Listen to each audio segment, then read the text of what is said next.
Время новостей на канале Абаза. В студии Марина Будба. Здравствуйте. Сегодня в выпуске. Парламент ратифицировал соглашение с Россией о реконструкции Сухумского аэропорта. Как прошло последнее заседание весенней сессии, спецрепортаж программы. Обвиняемый Демур Ахалай дал показания. Состоялось судебное заседание по делу о тройном убийстве на набережной Сухума. Экспонаты частных коллекций в столице. На выставке «Сухумский авангард» конца 80-х годов представили работы художников новой волны. Президент Аслан Бжани выехал с утра с инспекционной поездкой в Гагарский район. Глава государства побывал на КПП ПСО и осмотрел объекты, которые ведут хозяйственную деятельность на контрольно-пропускном пункте. Аслан Бжани провел совещание с участием руководств СГБ, пограничного отряда СГБ, МВД и ГТК. Достигнуты значительные успехи в развитии инфраструктуры для несения службы пограничными нарядами, сообщил начальник погранотряда СГБ Рустам Латипов. Председатель Государственного таможенного комитета УТАР Хетце отметил, что скоро построят новое здание таможенного оформления. По смете его строительство обойдется в 21 миллионов рублей, и первые 7 миллионов рублей уже выделены. Министр внутренних дел Роберт Киут сообщил, что МВД проведена работа по упорядочению автотранспортного движения на границе. Есть предложения, которые помогут улучшить работу пассажирского потока. Следует помнить, что именно при прохождении границы складывается первое впечатление об Абхазии, подчеркнул президент Аслан Бжани. Аслан Бжани провел выездное совещание с активом Гагарского района. В результате ливневых дождей было подтоплено более 1200 домов, рассказал глава района Юрий Хагуш. По его словам, свыше 400 семей пострадало. Комиссия по оценке ущерба провела подворовой обход, зафиксировала все данные. Более 11 миллионов рублей собрали предприниматели района для оказания финансовой помощи пострадавшим. За 6 месяцев 2023 года сумма фактических поступлений налоговых платежей в Гагарском районе составила 509 миллионов, при плане в 262 миллиона рублей. Об этом сообщил начальник налоговой инспекции Гагарского района Эдгар Бения. За аналогичный период 2022 года сумма поступлений составила более 285 миллионов рублей. Общая сумма задолженности по налогам в районе на 1 июля составила 299 миллионов рублей. Раскрываемость преступлений в Гагарском районе за полгода составила 89%, рассказал на совещании с президентом начальник РОВД района Денис Айба. По его словам, за полгода в Гагарском районе совершено 65 преступлений, из которых 58 раскрыто.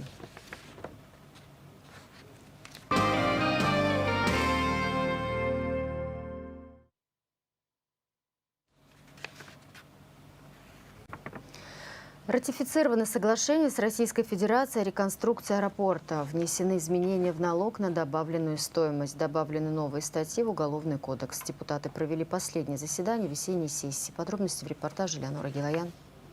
Комитет, рассмотрев ратификацию данного соглашения, рекомендовал на сессию принятию к ратификации данного соглашения. И чем руководствовался комитет, я хотел бы озвучить пару позиций, на которые мы обратили внимание, и понимая, что сегодня помимо всех вытекающих последствий, которые исходят из данного соглашения, есть и как и социально-экономические аргументы, так и стратегические аргументы, на которые мы опирались и основывались. Дальше хочу сказать, что подписание межправительственного соглашения предусматривает порядок и условия инвестиционного проекта, а именно, что касается реконструкции аэропорта и возобновления осуществления авиасообщения по следующим условиям.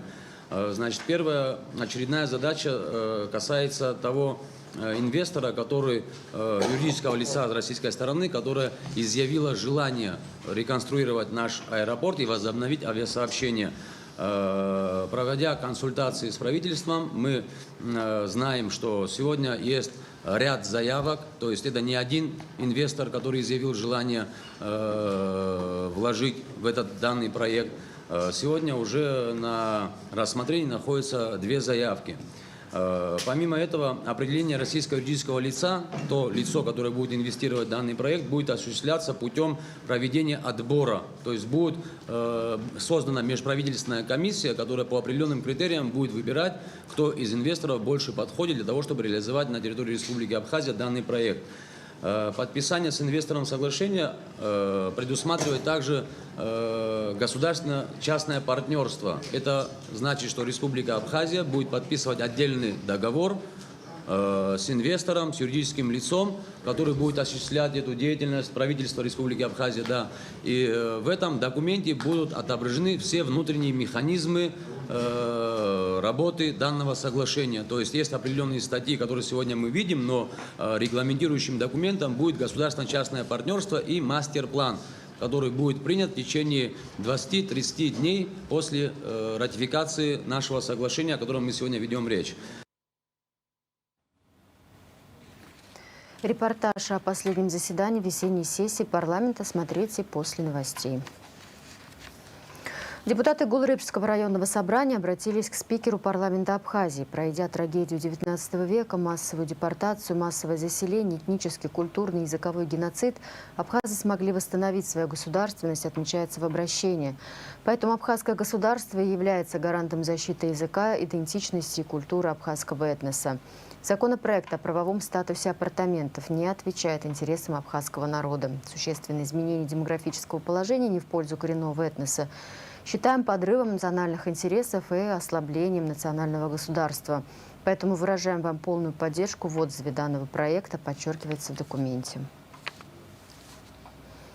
Абаза ТВ предлагает видеоролики в рамках проекта «Ахши Йоласара» с размышлениями государственных и общественных деятелей, представителей творческой интеллигенции по актуальным вопросам строительства государства, национальные идеи, темы обзора. Сегодня смотрите отрывок из интервью абхазского ученого-специалиста в области языкознания, доктора филологических наук Шоты Арста.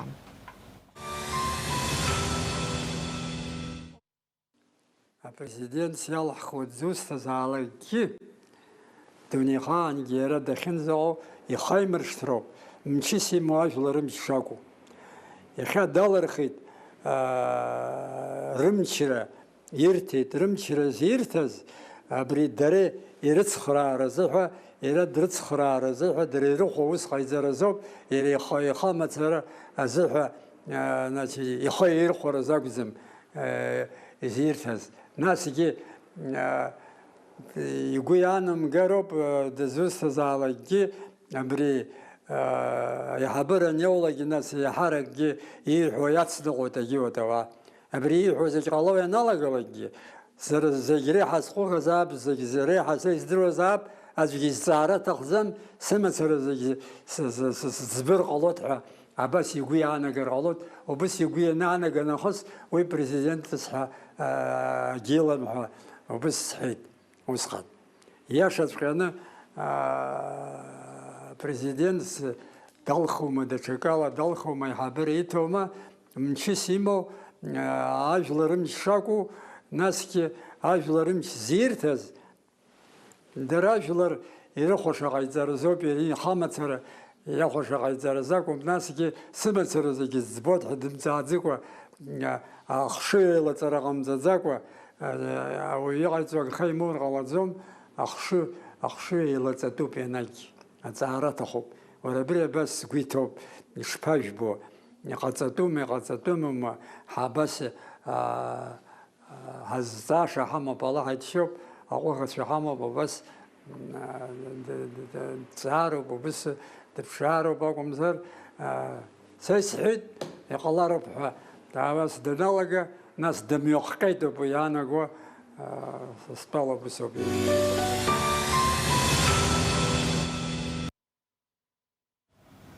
Видеоролики в рамках проекта будут демонстрироваться между программами в течение эфирного дня телеканала.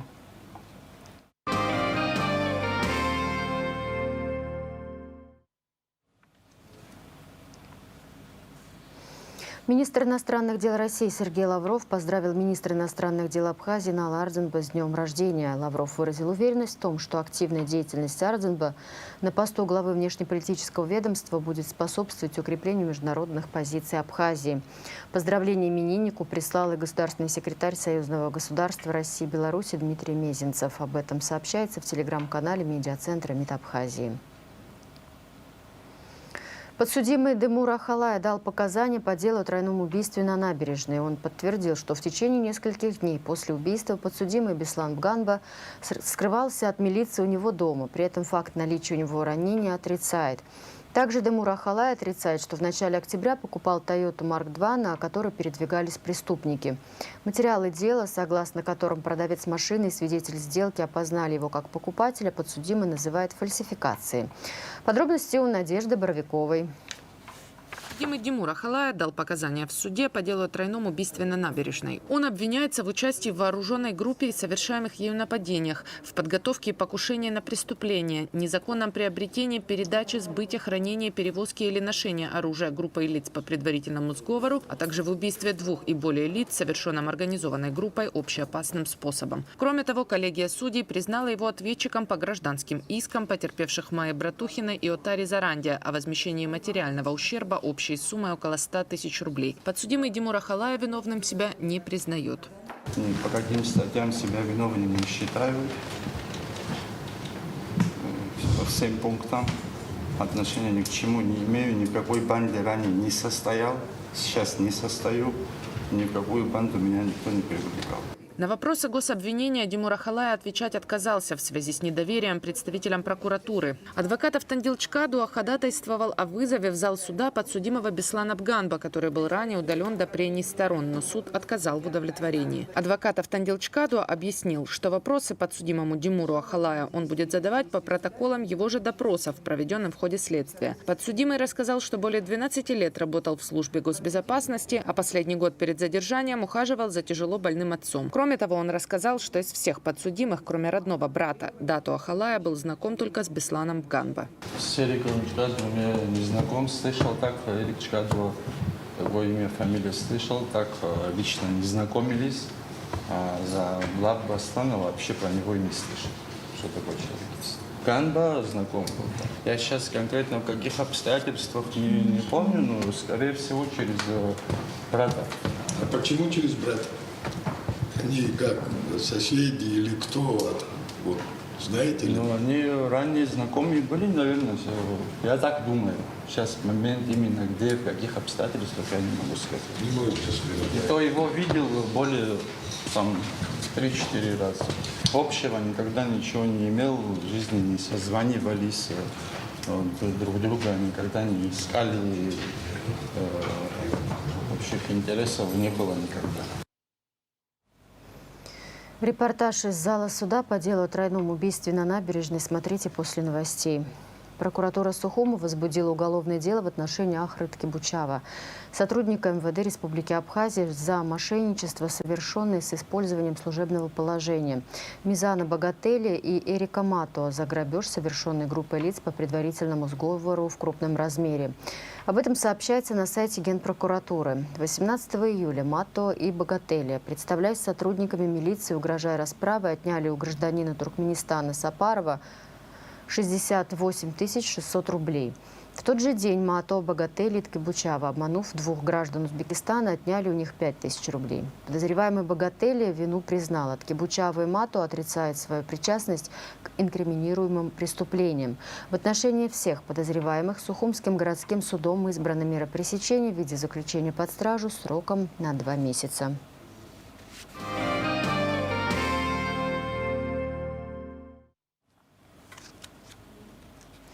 Сухумский авангард конца 80-х годов. Выставка под таким названием открылась в Центральном выставочном зале столицы. На выставке представлены экспонаты частных коллекций.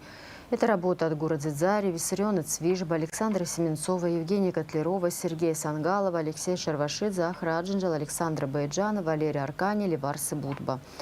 Подробности в репортаже наших корреспондентов. Исследованием культурного феномена, связанного с жизнью художника в Абхазии в 70-е и 80-е годы, решили заняться авторы проекта «Диалог культур». По словам куратора выставки Эльвиры Арсаля, вторая половина 20 века – это время перемен в общественной и культурной жизни, которая совпала с появлением художников новой волны, творческая концепция которых не вписывалась в официальное искусство того времени. Этот период в истории искусства Абхазии мало изучен, но представляет большой интерес. Выставка – попытка собрать воедино эту мозаику. Название говорит само за себя. Это попытка исследовать. Это выставка исследования, выставка для нас открытия, какой была жизнь в 80-х годах в Абхазии. Когда были очень большие изменения в общественной жизни, в культурной жизни, как это повлияло на жизнь художников, как сосуществовало официальное искусство и художники новой волны, которые открывали новые пространства. Руководитель проекта «Диалог культур» Батал Кубахия напомнил, Сухум всегда был поликультурным городом, начиная с древности и до наших дней.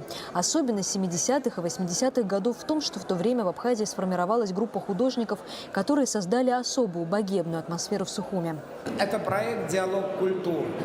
Бывает понятие культур, диалог – это за пределами твоей страны. Но нам очень важно было начать этот диалог внутри нашей страны, потому что у нас тут присутствуют разные культурные ценности, религиозные, этнические культуры. У нас город Сухум изначально, когда формировался, тут всегда была огромная палитра различных людей, различных национальностей. Мы хотим продолжить эту традицию. Выставленные картины писались в годы, когда каждое художественное произведение проходило жесткую цензуру. Поэтому художники-модернисты и авангардисты в 70-х, 80-х годах по сути были маргиналами. Атгурдзидзария только окончил в то время художественную академию и с головой погрузился в эту атмосферу богемного Сухума. Сегодня, по его словам, благодаря этой выставке он окунулся в прошлое и рассказал о том, как это было гостям выставки.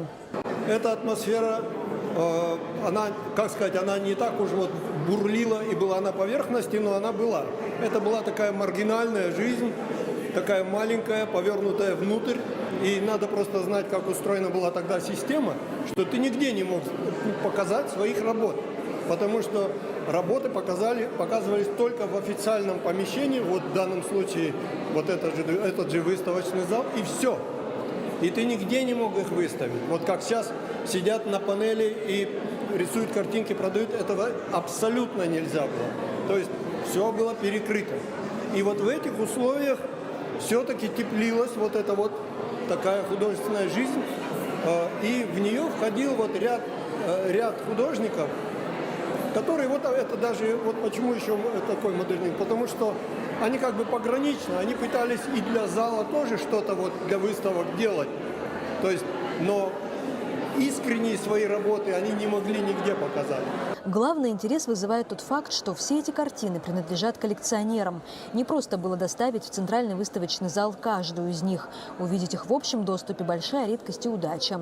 Выставка будет работать с 25 июля по 4 августа. Марианна Котова, Сосрыква Гухава, Абаза ТВ. Сегодня в вечернем эфире Абаза ТВ премьера документального фильма «Сухумский авангард» конца 80-х годов.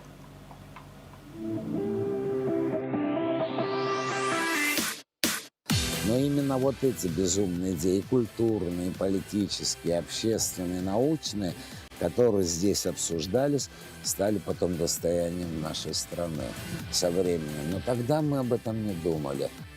В 1972 году прошла выставка молодых художников с разрешения ректора, которая, в общем-то, стала, ну, может быть, не бульдозерной выставкой, но очень определяющей.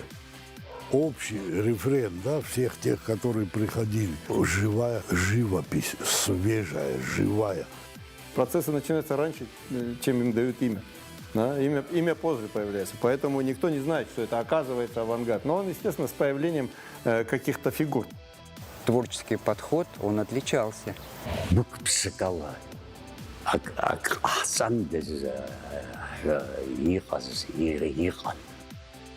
Участники вот этого сообщества людей, большого общественного процесса, да, которые хотели изменений в жизни.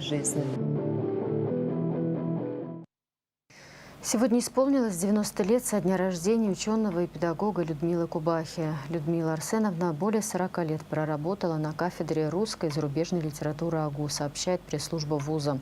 Сегодня ее вспоминают как мудрого наставника, прекрасного лектора. Она обладала удивительным обаянием, искренней сердечностью, необычайной добротой и честностью, отличалась высоким профессионализмом и поразительной проницательностью.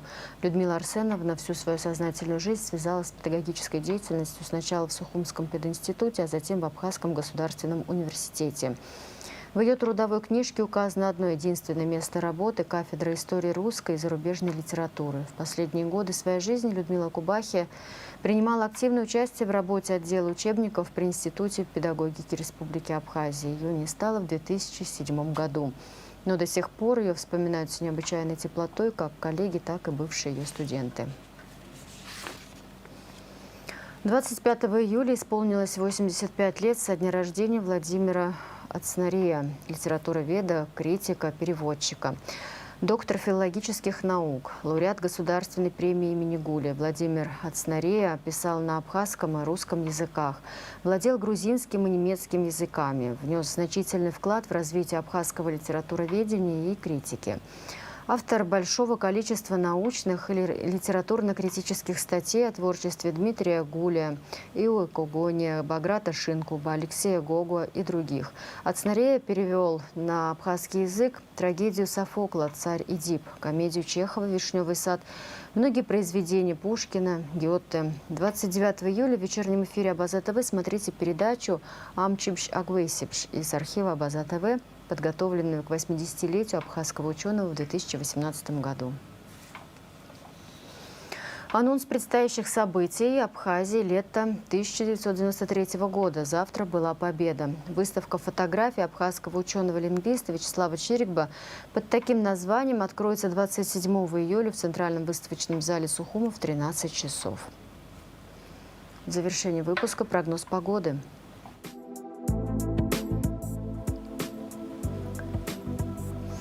27 июля погоду на территории Черноморского побережья Абхазии будет формировать активный вынос тепла с юга. Ясная погода, будет удушливо жарко, очень высокий уровень ультрафиолетового излучения, атмосферное давление пониженное, температура воздуха ночью 22-27, днем 30-35, температура морской воды плюс 26, относительная влажность воздуха 60-90%.